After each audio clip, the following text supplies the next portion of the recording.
daily word, I can say that, for Sunday, March 9th, is awake. I am awake and fully present to life. Awakening from sleep, I pause for a moment to feel the energy of a new day. Birds outside my window sing a greeting.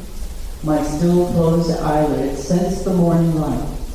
Letting go of the delicious relaxation of sleep, I stretch my limbs, open my eyes, and eventually rise from bed. I added the eventually. And rise from my bed. Awake, fully present in mind, body, and soul, to each activity of this day and to each person I meet. I feel truly connected. I engage fully with my daily work, study, prayer, and recreation. I notice details in my surroundings and see expressions of love and kindness I may have overlooked. Each moment becomes more vivid and meaningful. Nothing feels ordinary when I'm awake. My life is a journey of discovery and appreciation.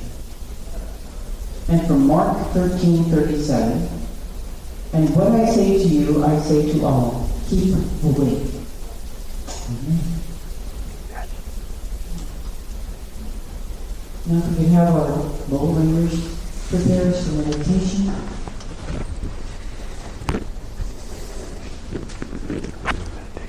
So we'll have Barry do our meditation for us today.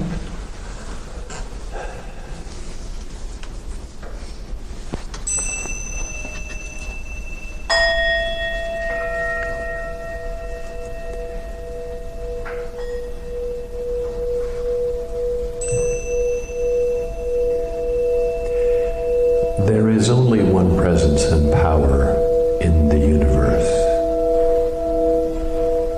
And we are one with that presence and power.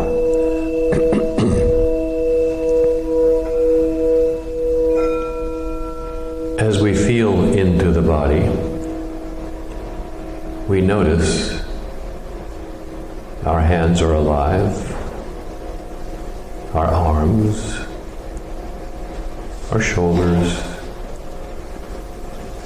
In fact, our entire physical body is one continuous energy field. This energy fills the space between the atoms and inside the atoms. All of this arises from that infinite space that fills not only our bodies, but the entire cosmos. This is why we are one with that presence and power.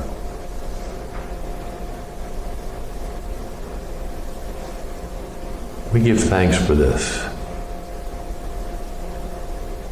We give thanks that we are able to tap into this at any moment. So let's take this moment to feel that presence inside of ourselves as it expands out into infinity and comes back to us again.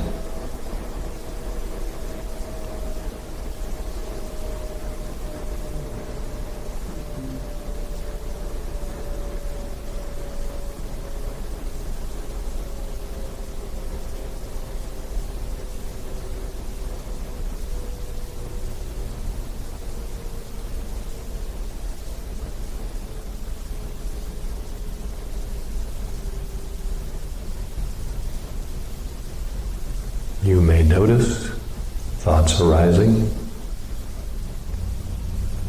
Let them go like clouds across the sky.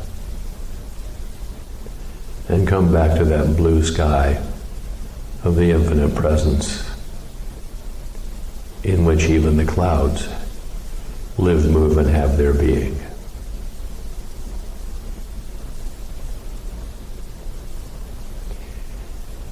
Feel the energy within and let the thoughts come and go.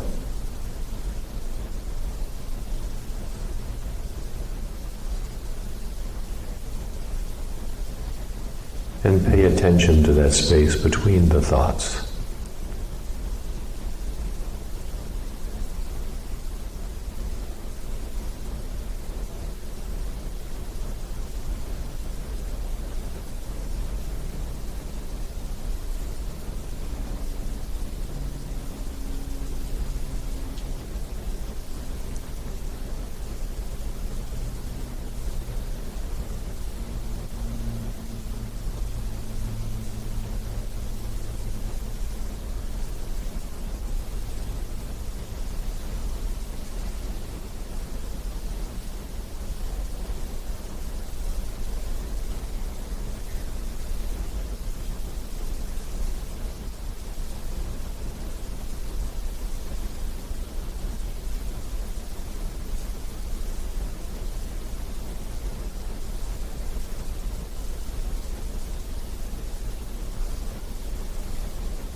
As we prepare to come back into the room, let your heart be filled with gratitude. Everything that you've ever learned, everything you've ever done has led you to this moment. Be grateful that we have this teaching, that we're on a journey. Give thanks.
So let us come back to the room. Take a nice deep breath. Fill your heart with gratitude. Feel the energy in your body. And when you're ready, open your eyes with a big smile.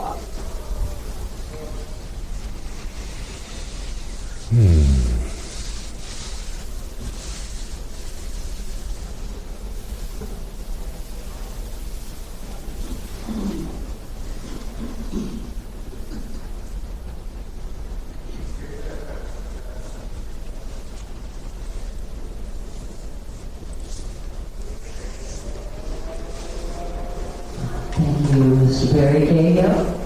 And it was a wonderful meditation. Actually, for once I wasn't going through my grocery shopping list. I was actually meditating. Thank you. We're going to do one of our songs, and this is kind of one of our favorites. It's on our album, Songs for Humanity. It's called I'm Listening. So this is about being in our hearts and listening with our hearts, not just with our ears. Strike up the band here.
We should always be listening to what's going on. That's wonderful. Thank you. And now it's my sincere pleasure to introduce our speaker today, Barry Cahill.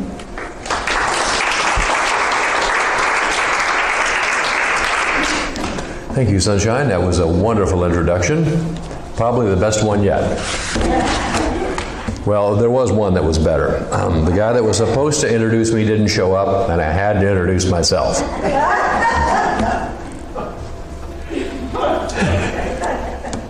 And boy, did I blow it out of proportion. Anyway, today I want to talk about a subject near and dear to my heart, sort of an East meets West topic here.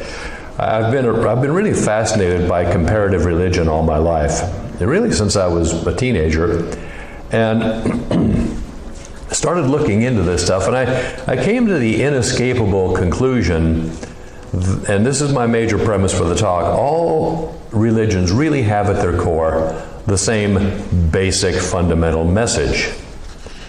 And when you start studying the mystical traditions of all religions, particularly in the West, Kabbalah, which is the mystical side of Judaism, or the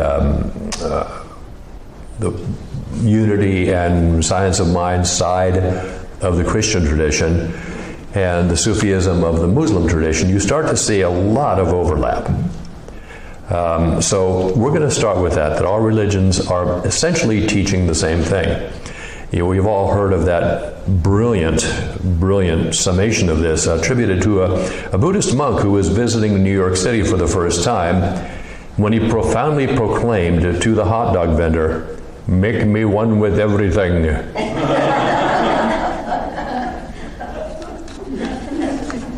The essence of all mystical teachings is that we are in truth one with the universal being, God, or in the East they might call it the Tao or Brahman. Some would even add that the world we see around us is Maya or illusion. The great sages have then gone on to say that our main purpose, the reason we're here, if you ever wondered what's the meaning of life, pay attention. The whole purpose of being here is to reconnect with this infinite being and to realize this truth on a deeply, profoundly personal level. In fact, the very meaning of the word religion has its roots in the two Latin words religio, which means to reconnect. I have on my saxophone a little thing called a ligature, and its purpose is to reconnect the reed to the mouthpiece. So this is all throughout our vocabulary, to reconnect. So today we're going to focus on two very, very similar teachings, Taoism and metaphysics. In our world, that's unity, science of mind, M. Curtis Hopkins, Ralph Waldo Emerson, and the like. Now, from that font of infinite wisdom, Wikipedia, they say, and I looked this up, I was really fascinated with what they say. A key similarity between Western metaphysics and Taoism is their emphasis on observing and understanding the natural world through a holistic lens. Both seek harmony with the environment and with the natural forces. We often say, let go and let God. We often incorporate concepts of balance and interconnectedness, much like the Taoist principles of yin and yang. You've all seen that. I wish I'd had a slide for this, but we've all seen that graphic. There it is. Upper right of the circle, the two intertwining paisleys there. There's one there, even larger if you can't see the little one. And what this is a representation of the interplay between yin and yang. More on that later. Okay, so Wikipedia then goes on to say, both philosophies can be seen as encouraging a deep study of the universe to gain insights into its workings. Both practice meditation, contemplation, and affirmation to achieve this understanding. I would add, to also function more effectively in the world. So let's start at the beginning. What's similar between these two teachings? How do they describe God, the infinite? I'm going to be quoting mostly from Ernest Holmes' The Science of Mind. He was a student of the Fillmores. Some might say he was a little too good a student because he went off and founded his own religion. But the point is, he was steeped in all of this Western metaphysics, studying with the Fillmores, and he says, God is the androgynous principle, father and mother of all.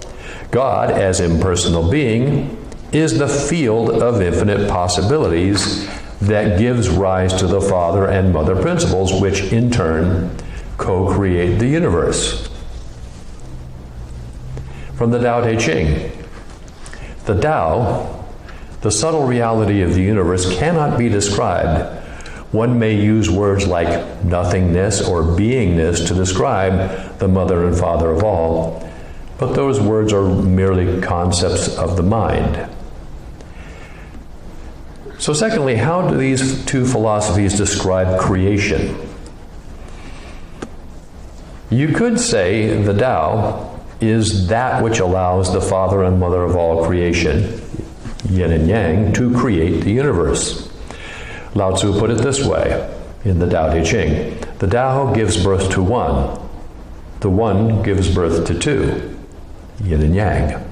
The two then give birth to three, the elements. And the three give birth to all things, to all beings. Ernest Holmes described it this way in The Science of Mind. Spirit, acting upon soul, produces creation.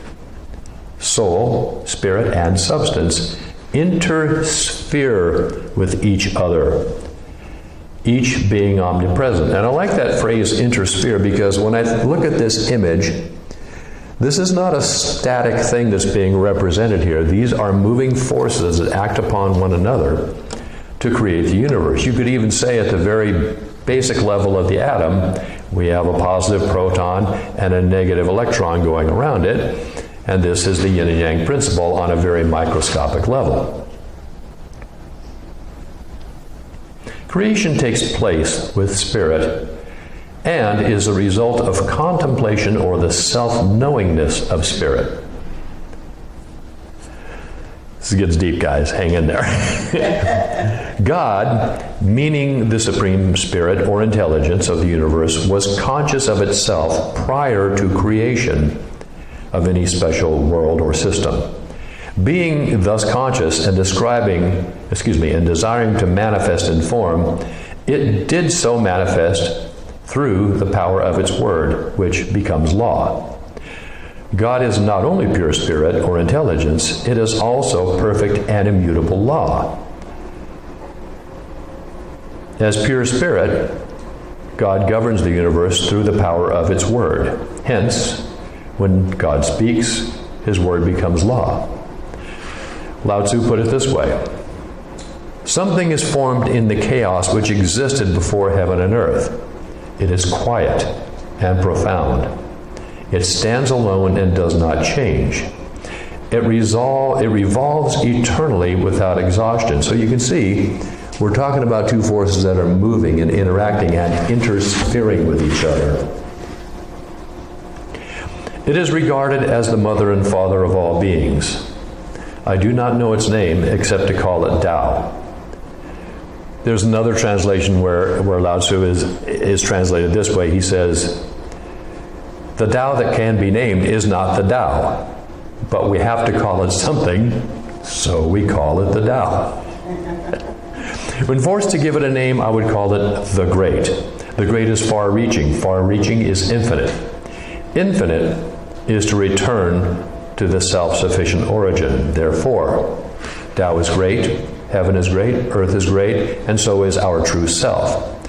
These four greatnesses in the universe, and the true self is one of them. Human beings model the way of earth. Earth models the way of heaven. Heaven models the way of the Tao, but the Tao models only its own nature. What's he saying here? He's saying that creation expands outward from this, what the physicists would call, unified field, that which is nothing, and yet that which allows everything else to come into existence. Pretty deep stuff. So how does this relate to us as individuals? What are we to do with this knowledge of Tao, or God, and creation? Now, both teachings give us many examples of how to go about doing this thing we call life. But I want to focus here on how do we use and relate to Spirit to co-create with Spirit the life we want, a life worthy of living. How do we do that? Well, Holmes put it this way: when we pray, we are to believe that we have. Let that sink in for a minute. Come from it as if it's already in existence. We are surrounded by a universal law, which is creative. It moves from thought to the thing. Unless there's first an image, it cannot move, for there would be nothing for it to move toward. Prayer must accept its own answer as an image in the mind before divine energies can play upon it and make it productive. Cliff Notes version: think of the thing you want to create and get a feeling inside of you that it's already in existence, and let God do the rest, because that is God's nature. Lao Tzu put it this way: the Tao gives birth to all things, and Te, virtue, Te, nurtures them. Matter shapes them. The natural environment matures them. Therefore, all things abide in the Tao and honor Te, or virtue. We'll get into virtue in a little bit here. Although Tao deserves reverence and Te deserves honor, they are not demanded by decree, but as a result of the natural way. Hence, Tao gives life to all things. Te, in turn, nurtures, grows, fosters, develops, matures, supports, and protects them. And we can be on that side of the process through our thoughts. He also then goes on to say, and this is brilliant: the space between heaven and earth is like a bellows. It appears empty, and yet gives a supply that never fails. The more it moves, the more air it brings forth. Many words lead to exhaustion. It is better to center on the true essence within. Now let's talk about virtue for a little bit, because I know a lot of us think when we hear the word virtue, we think, oh, a person who is virtuous, is honest, is truthful, does the right thing, etc., etc. We can go on and on. But in Taoist philosophy, there are 5 virtues that we're encouraged to cultivate. The first virtue is courage, or will. The second one is love. And there's kind of a flip side to both of these: courage and will, love and joy. Coming from a place of love and joy is a virtue. The third virtue is strength, but it's a gentle strength. Think of water rushing down the mountain and carving those rocks over millennia. That's gentle strength. Undeniable, never ceasing. The fourth virtue is compassion. Compassion is, as Jesus taught us, non-judgment, understanding, allowing people to be. And the fifth virtue is fairness, or justice, always seeking a win-win outcome, not a zero-sum game. Now, Lao Tzu did not give a step-by-step process of affirmative prayer, but he describes here how it works out in nature. Remember, Te, or virtue, is not just describing a good person, but also living mindfully, or as the Buddha might say, by skillful means. It's kind of like that saying, when the only tool in your toolbox is a hammer, everything starts to look like a nail. Living by skillful means is having a very full and diverse toolbox, able to respond to any situation with Te, or virtue, the way a good handyman would when fixing things. So to sum it up, all mystical teachings, that is, teachings that point the way to reconnect to God, or the Tao, are telling us first to practice the cultivation of virtues, and our deep connection with God first.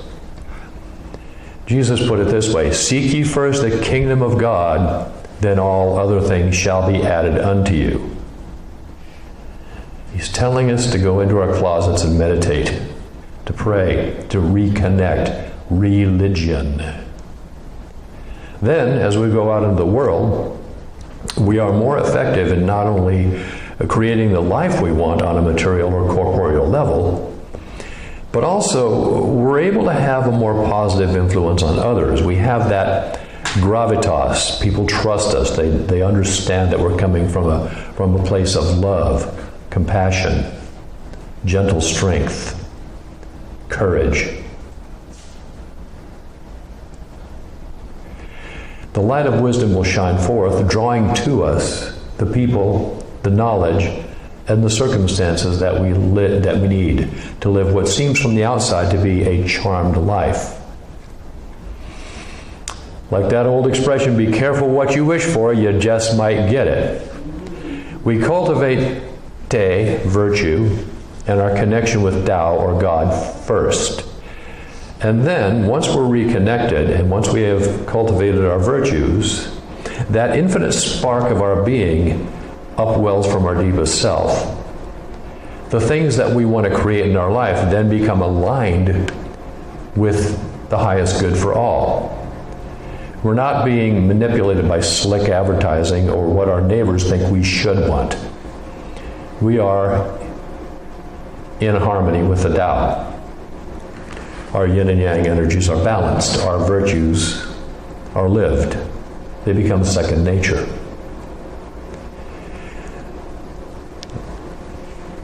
Lao Tzu put it this way in the Tao Te Ching. The sage inspires the vitality of all lives without holding back. He or she nurtures all beings with no wish to take possession of them. He or she devotes all of his or her energy, but has no intention to hold on to the merit of what he does. When success is achieved, he or she seeks no recognition. And because they do not claim the credit, they shall not lose it.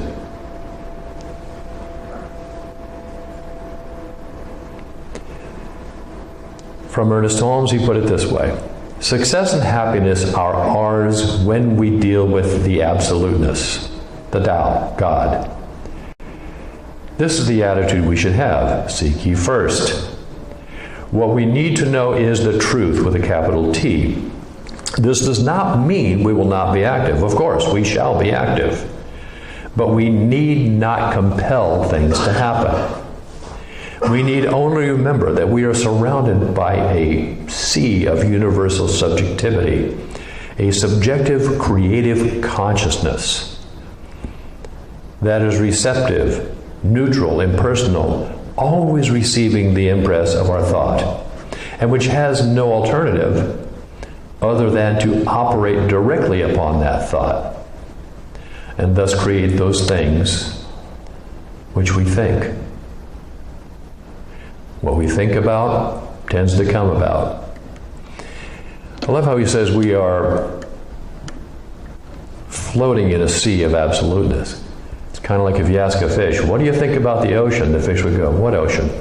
I don't see any ocean. That should be our feeling toward the Tao, toward God. It's not something out there. It's inside of the very atoms of our body, and outside, and everywhere. And we're moving, we live, move, and have our being in that infinite sea of the Tao. So may this talk, may these ideas, may these practices of developing the virtues be a blessing to you in the weeks to come. Courage, love and joy, compassion, gentle strength.